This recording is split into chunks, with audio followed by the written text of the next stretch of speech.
go there for dental care because the students need practice, and there are licensed dentists, there are instructors who monitor everything they do. It's very low scale.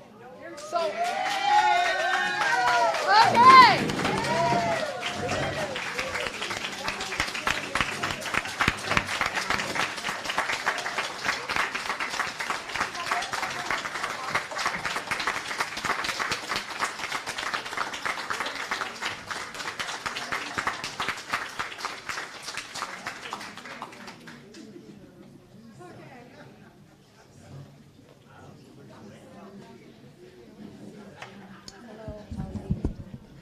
Okay, Madam Speaker, I did my level best to warm up the crowd.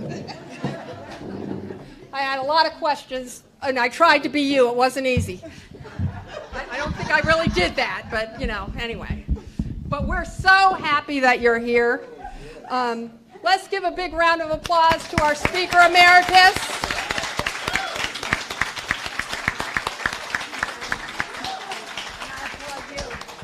And my first job is an introducer. Does she really need an introduction? No. But just to thank you for your perseverance, your grace, your willingness to hang in there for seniors all of these years. And we came up with some big ideas and questions that we had about seniors, but we know who the biggest fighter for senior issues is, right here. And we are very, very pleased that you came here to talk about the needs of seniors, what the administration has been doing despite all the madness. They've managed to push some things through that you're going to hear about from our Speaker Emeritus. And we just want to welcome you to Dr. Davis Building. We know George was one of your best buddies, and you and he used to play politics together and talk all the time, and talk about having something like this, and here we are. So we're really pleased that you came today, and let's give her another round of applause. No. Enough. Let's let the rest of the applause be for each and every one of you. Kathy, thank you. This is like a homecoming for me all the time because we started in a storefront, remember, and it was wonderful. Many of you probably participated at that time, although maybe some of you weren't even born yet, I'm not sure. In any event, Dr. George Davis was such a remarkable figure, an iconic figure. He had a vision, he had knowledge of the subject, he was strategic in how he allocated time and ideas and resources and how he requested them as well. And again, his heart was with each and every person that he came in contact whose needs he was there to meet. I'm always inspired him. I carry him in my heart. And I'm so proud of Kathy, who was doing that same work then and has continued carrying on the tradition of respect for our seniors and meeting their needs. Thank you, Kathy Davis, for your leadership. Well, I come here, again, I want to hear your questions, and I'm late. I was at San Francisco State, and you know how it is at San Francisco State. Sometimes it just gets on. It was wonderful. I was so proud of them. It's a funny thing how children learn from us, and we learn from them. Mentoring is a two-way street, and in any event, you all know how important education is. So we have our fights in Washington about Pell Grants and all of that, but nonetheless, San Francisco State has been a pioneer in justice, in diversity, in equity, on how we respect the children of the future and present. So again, I said to them, let me give you a couple temporal markers. Just yesterday, it was announced that Laguna Honda would be recertified as This was really a fight, but it was won because of the staffing and the values and the rest that we are all so proud of here. And just yesterday, I was at the White House, name drop. I'm not name drop. I'm just saying that's why I wasn't here. I'm always rather be home, but nonetheless, the president. We were observing the 1-year anniversary of the Inflation Reduction Act, and why that's important to us here is it's about the biggest commitment to addressing the climate crisis that than any country has combined them all, and this was still more, the biggest than the United States has made, to protect the planet. Our hearts go out to the people in Maui. How sad that is, but it happens because a good deal, scientists tell us, because of the hurricanes, which stir up the flames, and we have to do something about it. So that was what is in it. It has reduced inflation. It has reduced inflation. It's like in half since we passed this bill.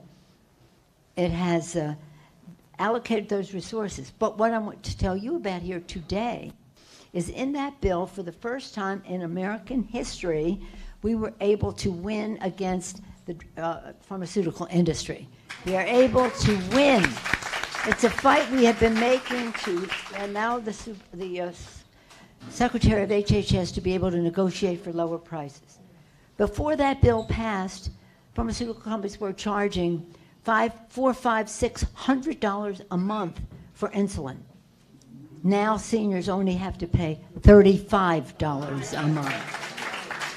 There's a cap on $2,000 in a year that seniors have to pay. Now that may sound like a big chunk, but compared to the price of some of these drugs, that is a limitation that is drastic, and they're fighting it.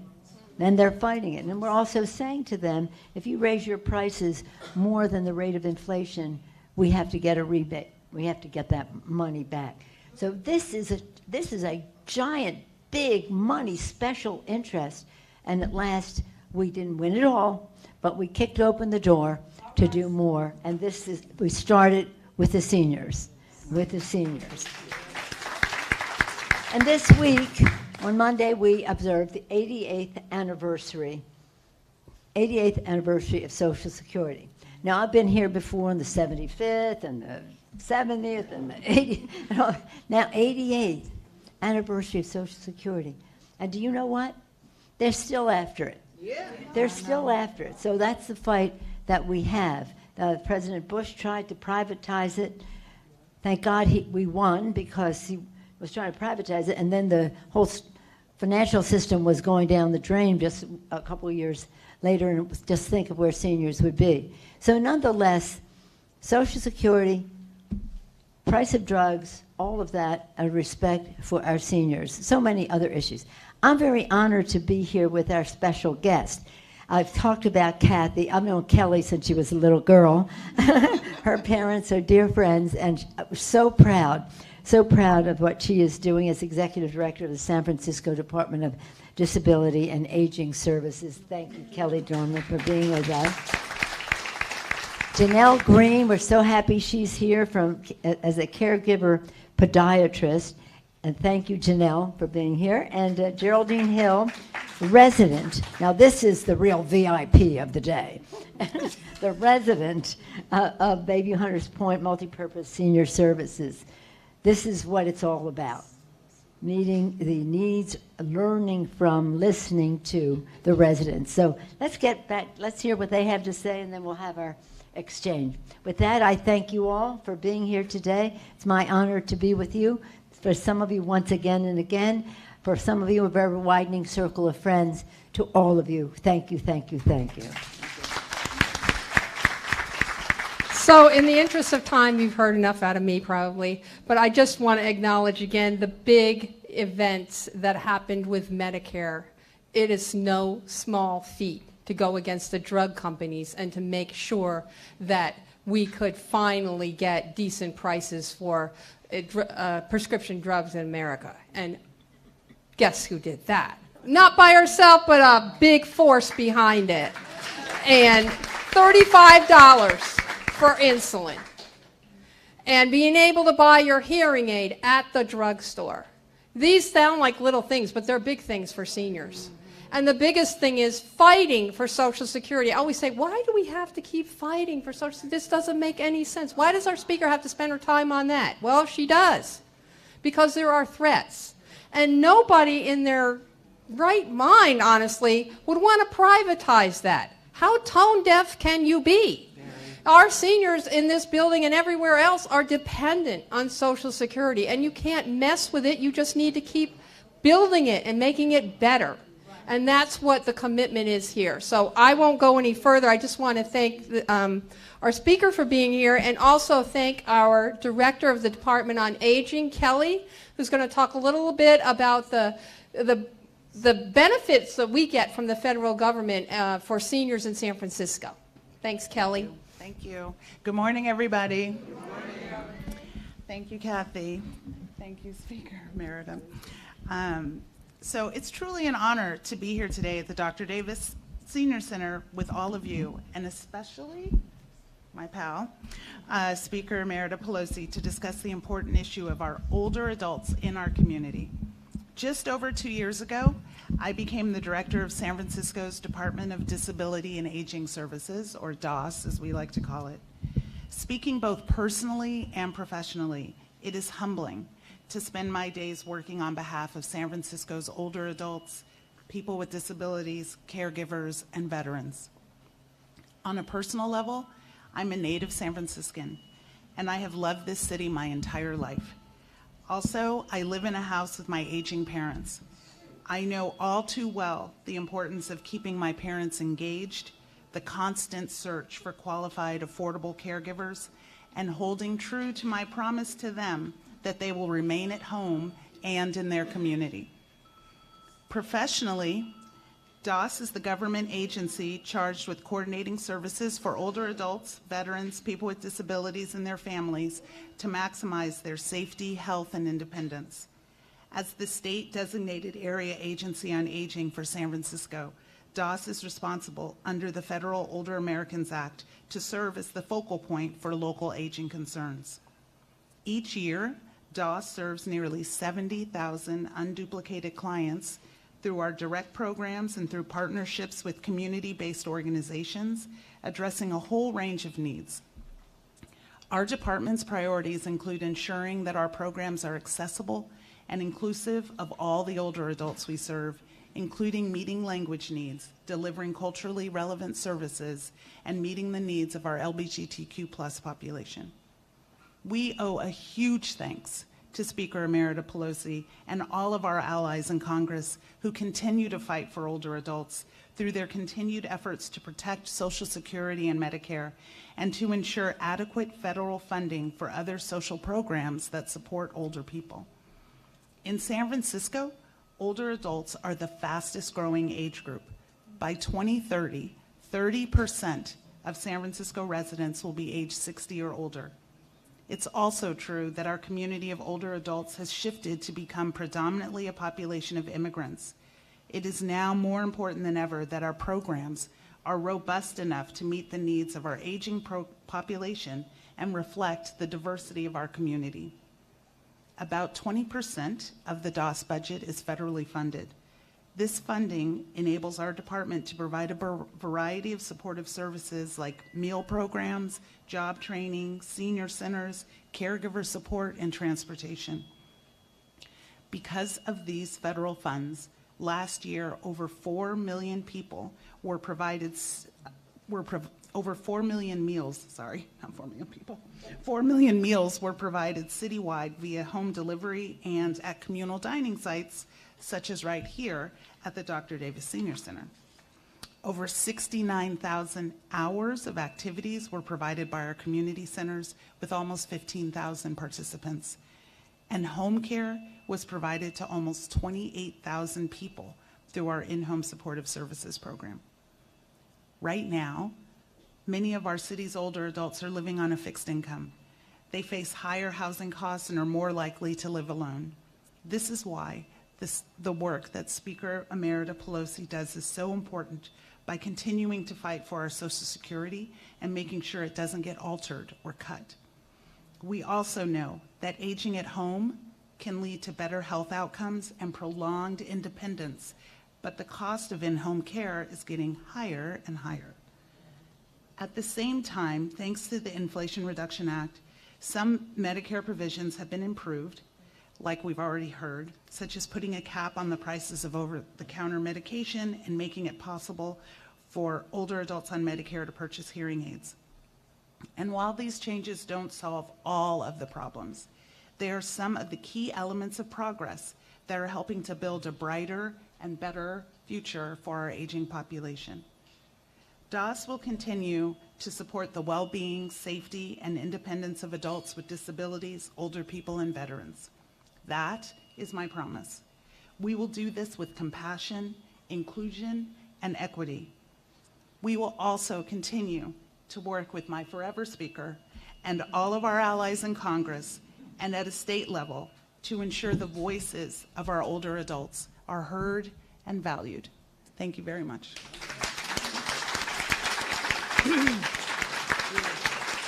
Thank you, Kelly. We are so proud to have you be the director of the Department on Aging, and you got to be the director in the middle of COVID, which really wasn't fair, but now you get to get out and about and see everything. I want to introduce our next speaker, who's Janelle Tate Green, and she's a podiatrist for sure, but she's also a loving caregiver. And we get to see her at our Adult Day Health Center, bring her mom in, and we get to see the lovely care that she gets at home. And she's going to speak to caregiver issues and things that she's seen over this period of time taking care of her mom. Yes. Thank you, Kathy. Thank you, Speaker Pelosi. And thank you, Kelly. And Kelly, everything that you said, as Kathy just mentioned, I am the primary caregiver of both of my aging parents. And I'm from San Francisco as well originally, and I moved back to San Francisco in 2019, September, right before the pandemic, and I'm so grateful that I did. At that time, my mother had already had a diagnosis of Alzheimer's, but like so many people during the pandemic, her health started to decline. She couldn't socialize, she didn't want to eat as much, and we were at a loss for what to do. And towards the end of the pandemic, her doctor at UCSF at the Memory and Aging Center told us about the Adult Day Center, and I am so grateful for that. We've been taking, my sisters and I, our mom, and my mom has a caregiver. We've been taking her there for about 2 years now, and she loves to socialize. It gives me the opportunity to see her in her lively self, hugging people, playing bingo, and just really engaging in society and culture and the community in a way that she wouldn't be able to do, and she definitely wasn't able to do at home as with my children. And it gives her a break. So I have small children at home too that are there a lot, and sometimes older people need a break from little kids too. So it's really been wonderful. My mother has befriended a caregiver there, Chris Martin, and they have been best buddies, and she understands my mom and gets my mother, and so it really provides me with comfort knowing that my mother can go, she can eat, socialize, and she comes home and she won't remember sometimes, but her energy is different, and I appreciate that, so thank you very much.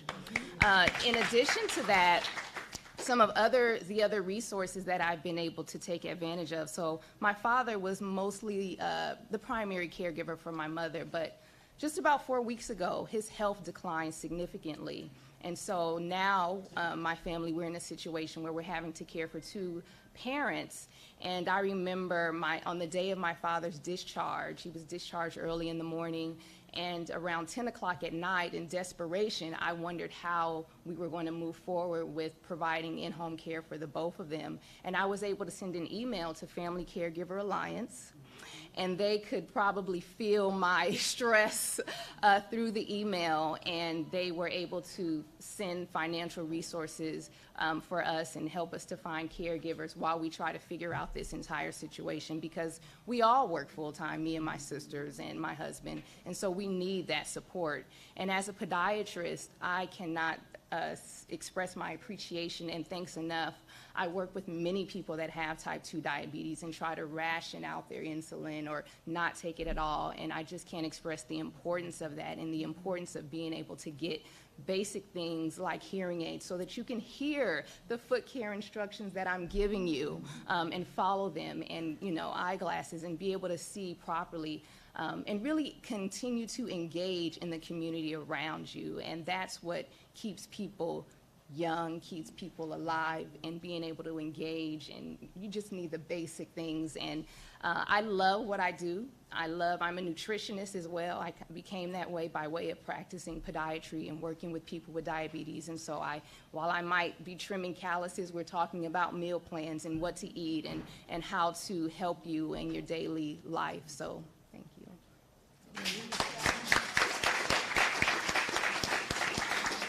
Okay, and our last speaker is our community resident, Miss Geraldine Hill, who pretty much participates in everything. You can always find her participating, and she's actually a very good leader in what she does. People want to do what she's doing, and she has a wonderful spirit about her, and she's going to tell you what it's like to live here and some of the other things that she sees the needs of seniors are. Hello, everyone. So glad to see you here. And I'm so happy that my network for the elders are sitting here, and all of the people in our building that we live with.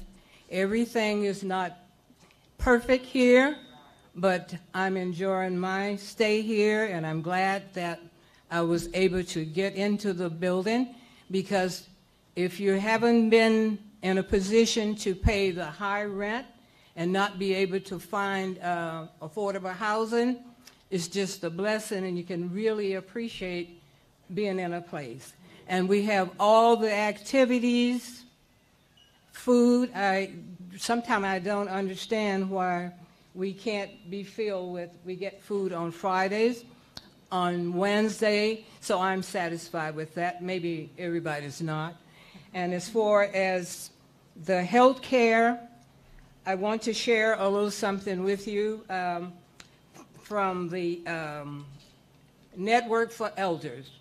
And it says, and this is what we strive for as the elders here and all over the city. Empowerment goal is to have a degree of independence, individuality, self-determination, and trust in the people of the community, and represent their interests in responsible ways, to become socially engaged, have fun, for instance, outings, field trips, motivation, and motivational speakers, and exercise program. And here we try to do all of these things, and they are available for us. And we have a lot of art classes that I love, I participate in. And I would like to share a little something with you, because we were speaking of caring for the elderly, caring for your mother. And last week, our Network for Elders had this in our newsletter. We always have some great information and things that we can learn from, including guest speakers occasionally. And this says, to many older adults facing impossible choices, 1 out of 3 older adults struggle to meet their basic needs. For instance, paying for food, to fill prescription, pay the rent, or keep their heat on. The AARP Foundation is here to help with programs and other resources to older adults and low income are no longer getting by, but they are getting ahead. And you can find this information. Maybe it will be helpful, for some of us, on the website, aarpfoundation.org. Expand support for families, caregivers. Family caregivers may not have much help. The veterans could have better access to quality home care under executive order signed by President Biden. Advocate says the U.S. Department of Health and Human Services was told to help family members prepare for loved ones discharged from hospitals. The U.S. Department of Veteran Affairs was directed to expand a program of comprehensive assistance for family caregivers and provide more support for caregivers enrolled in this program.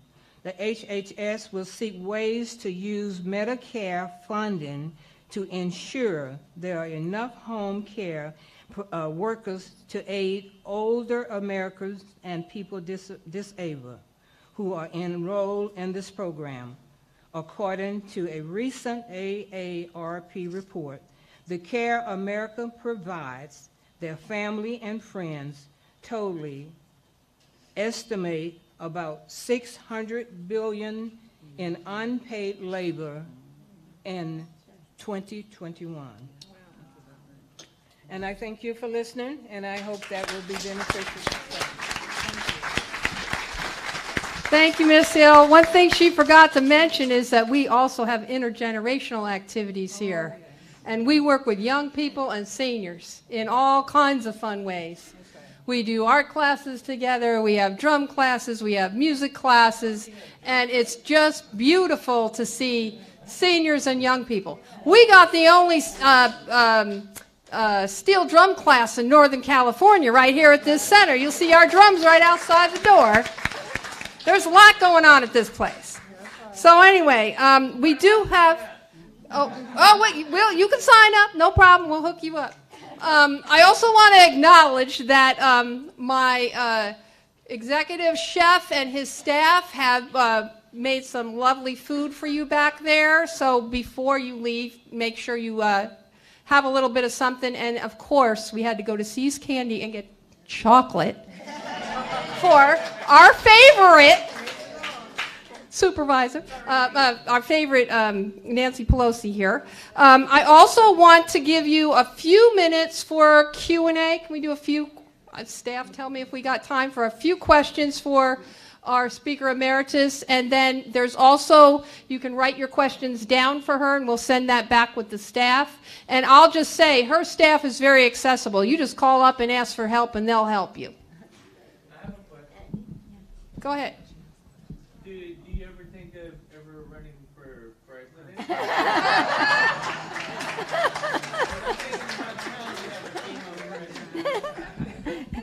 Thank you. People do ask me that from time to time. I said I think that I'm a legislator and I love representing the people of San Francisco. And as Speaker of the House or leader in the Congress or whatever, whip, for the past 20 years I had one of those capacities. And I said all of them were great, but nothing was more of an honor than walking on the floor of the House and saying, I speak for the people of San Francisco. We have a couple questions here from that were sent in, so we'll start with these. Data shows that over 40% of our retirees depend on Social Security retirement benefits as their only source of income. But in cities like San Francisco, many seniors can't afford to live on $1,500 to $2,000 Social Security income. Increasing Social Security benefits is the only way to keep seniors out of poverty and homelessness. Can this be achieved during the Biden administration? Well, it already, one of the side effects of an increase in inflation was an increase in the Social Security benefit, which is related to that. Now, we don't want to have increased inflation because we want to lower cost, but the fact is we had a big increase in that. And it is, if I just may use this opportunity to say a couple things, because Geraldine, when this was built, they listened to the prospective tenants, as you know, as to what form it would take and priorities, and none of us ever says this is it can never be improved. Once you're experiencing it, you have other suggestions, and I know you aren't shy about that. Second point is that San Francisco General, as well as UCSF, has been very leaders in the country in saying when people come in, largely seniors, when they go home, we want them to be as self-sufficient as possible and to prepare them for that. And that was one of the fights we had in the Affordable Care Act, because in some areas like Florida, they would have repetition. They'd come right back into the hospital, back and forth, and they had high reimbursements for all of these readmissions, but poor performance as to what it meant to the patient, especially to seniors. So here we're a model for the country, and it was in there that we would make sure that when people went home, they were as best prepared as possible. Tied to that is something we weren't able to get yet, but we're trying to get under President Biden, and we have a little trouble on the other side of the aisle. But we had $400 billion in our bill for home health care workers. Wow. It said that we have child care, all that, and of course that enables dads and moms to be able to go to work, affordable child care. But sometimes people have to care for a sibling who is disabled or a senior who is home and the rest of that. And this is not only important to the senior, but also to the breadwinner of the family. And so they need home health care workers. From us coming from San Francisco, we want them to be very well paid, respected for what they do, and, if possible, unionized. And so that the respect is there. I remember we've had many town halls on this subject pre-COVID, and I remember one of the healthcare workers who spoke said, this lady said to me, I don't think you're worth what you're asking me to pay. And she said, don't you think your mother's worth it? And that's what it is. We have to respect what it is, right? Janelle? Absolutely. We have to respect all of that. Now, I'll just close with this and go to, you mentioned popcorn. Bingo.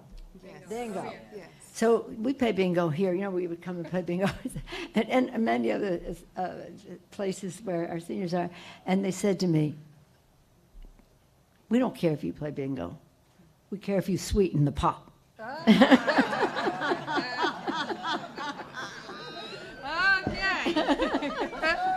Let me just say, for all of these things, we have much more to do. And by the way, not to talk politics, but civics, the pharma is taking us to court on all of these things that are in the IRA. They're spending a fortune to try to undo what is in the bill, and they're trying to do it in the courts. And we have to have a drumbeat across America to say no. The leverage belongs to the patient, to our seniors and the rest, not to big profits for big corporate America. And one of the persons who is helping us with our phone banking every day, all the time, Susan Pfeiffer, who is here. Susan, give a wave if you want to help out. She's got that LGBT band on there to help with that. So I want to acknowledge your work with all of that. Thank you. I bet Annie has a question. Oh, we did? Okay. Here's one more. Both currently and projecting into the future, seniors will have increasing difficulty accessing medical care due to a growing physician shortage. Last year, the California Medical Association worked with your office to amend the Federal Public Service Loan Forgiveness Program to include California physicians. How can federal and state governments facilitate the necessary growth in the workforce of physicians and healthcare workers? Yeah. Well, this is very important, and in the Affordable Care Act, we had a lot of money for primary care docs, especially, you think it's a challenge here, you should see in rural America and the rest where these challenges are as well. But we really do have to do more. California, for some reason, the way our system is set up, and Texas, believe it or not, we have something in common with them. and it is that we need to change how we increase the number of physicians by how the federal government respects or compensates for that. But we're just fooling ourselves if we think we can do this, this, this, and this, and don't have the healthcare providers, not just physicians, but physicians, nurses, Janelle, Absolutely. not the whole list of those, and to do it in a way that is culturally appropriate, linguistically appropriate, respectful of the diversity of our country and the rest. And that's something that President Biden is very committed to, as are the Democrats in Congress. Okay. Annie Chung, what was it, 1976 when I first came to see you? It was long before I was in Congress, but I was bringing the Secretary of HHS to see you. And she's just been a leader for such a long time. Yes, she has. I'll give you one more quick one. Do you see any hope for continuing the heretofore bipartisan commitment to fighting Alzheimer's, not only through research funding, but also through the reauthorization of the National Alzheimer's Project Act? Yeah, we already have a bill. Paul Tonko of New York is the sponsor, has a number of co-sponsors, bipartisan, has to be bipartisan. I mean, right now, because we don't have a majority, but we'd like to get this reauthorized as soon as possible. It is probably going to be the most costly diagnosis ever in our country, affecting so many people. And if we can scientifically learn more about how early we can intervene and what possibilities are for that intervention, we're not only, most importantly, making the quality of life better for the person and the family, but in addition to which, it's a big savings of money. I meet with the Alzheimer's families and groups quite a bit, and you know what they tell me? They said, with all the love and respect in the world, it's easier to be the patient than the caregiver. It's so hard. It's so hard. And so we have to recognize dementia in many forms, including this, because it's a villain, it's a thief, it steals. It steals from family and the rest. And if we see any scientific opportunity, we have a moral obligation to fund it and to do so in a timely fashion. So again, all of this is, none of the accomplishments we have would happen without the outside mobilization. So I say this every place I go. Pat yourselves on the back. You make things happen with as an intellectual resource about prioritizing what's most important, also by just beating the drumbeat, collaborating with your group that you're in, and group to group and the rest, whether it's institutions of faith or community, whatever, and know that we can do all the inside maneuvering we can possibly think of, but we cannot have the best result without the outside mobilization. So thank you, each and every one of you, for the involvement that you have, for even showing up today and making known your views as we go forward. And let us thank Kathy once again, Kathy Davis.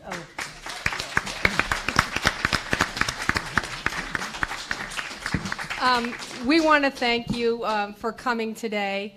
And before you came, I had them all ask questions. I asked them, were they fired up and ready to go? Yes. Now, if our Speaker Emeritus is willing to stick her neck out and do all the things she said she's trying to do, are we fired up and ready to go to do some things to back her up? Because she can't do that by herself. What she just said is we have to mobilize. She can do all the inside politics you want her to do, but if we aren't doing the things we need to be doing, if we're not standing up, if we're not participating, if we're not part of it, she's not going to be able to do it. So I just want to thank everybody for coming today, for being here at Dr. Davis, and I hope you enjoy the food that we prepared for you, and we send you out with fired up, ready to go. Oh, we got a few more questions? Oh, press questions. Go ahead. Oh, I was just, I understand the HHS sent out a memo regarding the federal buildings advising workers not to go in for safety concerns. I just wanted to get your reaction to that. Yeah. The gentleman's question regards the federal building. As we all know, sadly, despite much of the success of our community around downtown, Tenderloin, the federal building, and the rest, there's some issues that relate to selling drugs and some violence that goes with it. So, and our office is there, and I'm very concerned when our constituents come to have their needs met, or our employees come and go, that they can be safe. I've always been concerned about that, even before those two, just in the dark of night in the winter. But the HHS has given some of their employees in the building the ability to work from home if they wish, and I completely support that.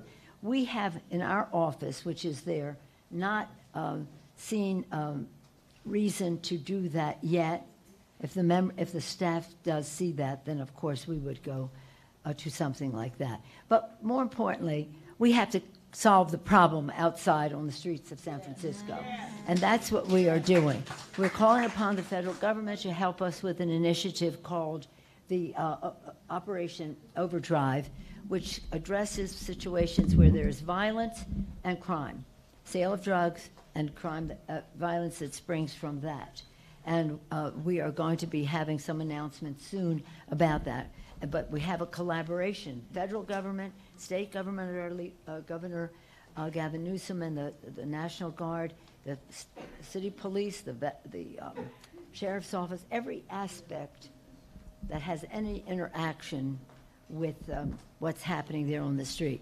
The homelessness crisis is one that has been with us for a long time, but it's exacerbated by the by this drug issue. Now, I just want to show you, if I had like a box about this big of fentanyl, it would be enough fentanyl to kill every person in San Francisco. It's that deadly, just a little bit, a little bit, a little bit. If I had something about the size of this table, this part where I am, 25% of the people on Earth would die. So this is a challenge that, unlike, I mean, people have used drugs. We don't like that. We want that. We consider it an addiction. We consider it a diagnosis. We don't necessarily consider it that it's only a crime. It's a health need that we have to address. But if just these people who are selling this put just a little sprinkle of it, it's deadly. And you see that. You see some celebrity deaths, but there are many more. But it gives visibility to it. So this is urgent. We're determined to get it done. We have to have more housing that is affordable in the city. That's just a question. But that's a national concern as well. But again, we're sympathetic to or obviously welcome what the Department of HHS has put forth. Do we have time for one more? Yeah, we have one more right here. My question is, what could be done to revise the paratransit system, and how can we as seniors be participants in that revision? What is the first part? Paratransit. What can be done to Revising Well, the and transit is very important to this. I didn't mention that, but that's an issue here too, because much of the fentanyl is coming from Oakland. It starts in China, goes to Mexico where they process it, and then it comes into the United States, starts in Oakland, comes here. So we're interested in how BART can be helpful. But that's a different issue than what you're talking about, but transit is important in everything we do. That is something that this is a big issue. It's a jobs issue. It's a personal financial issue. It's an environmental issue. And it is a justice issue, a fairness issue. So, Well, he's talking specifically about paratransit for seniors, like the paratransit. oh yeah, but that is a value for us. Yeah. That is a value for us. And how we would go forward springs from listening to how you think that could work better. So if you have some ideas about that, we welcome them in that regard. Because it's mobility is freedom. It's accessibility. It's so important. So thank you for asking that question. And one more from somebody else who hasn't had a question already. Yeah, yes. Just one on topic on that same subject.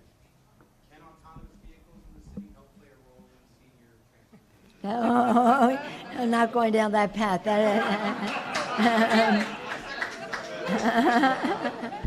That is almost as controversial as should dogs be on a leash. That can cause more conflict. I'm a big believer in technology.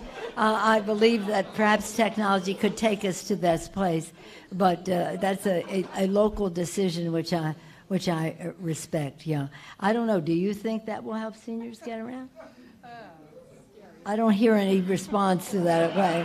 These are the experts. I defer to their judgment, but that obviously needs more study. Yes. Again. Do you think they ever passed a reparations bill in the United States?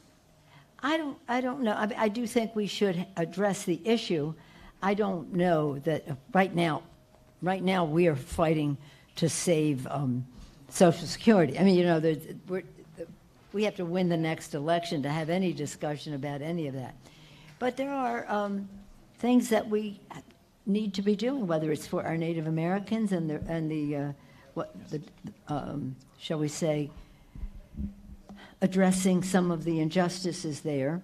And you hear different suggestions about education and housing and a value system that addresses that. But I would say right now that I don't see that path. But again, we're in a Republican Congress. Barbara Lee has been helpful on this. Congresswoman Sheila Jackson Lee has, and I support her on this, a study, just a study on it, and that was H.R. 40. I don't know what the number is now in the new Congress, but we were promoting it as H.R. 40 before. So it's a lively discussion, but again, we're not at a place right now where, you don't. Let me tell you about my life there. We're having a fight over food stamps. We're having a fight over Pell Grants. It's really amazing how the values, just to meet the current needs of the American people, are being neglected because there's a real they want to just tax cuts for the rich and cut food stamps, take food out of the mouths of babies, and then complain about the budget deficit. So in any event, that's a value we share, but in direct answer to your direct question, right now, no, I don't see that. But I do see big interest in the review of the issue as Sheila Jackson Lee has put forth. Thank you very much. Okay, we got to cut this short. We would be here all day asking you questions, but thank you so much for being here, and we appreciate everybody coming. And please enjoy, have some food. Thank you all. Thank you. Applaud you.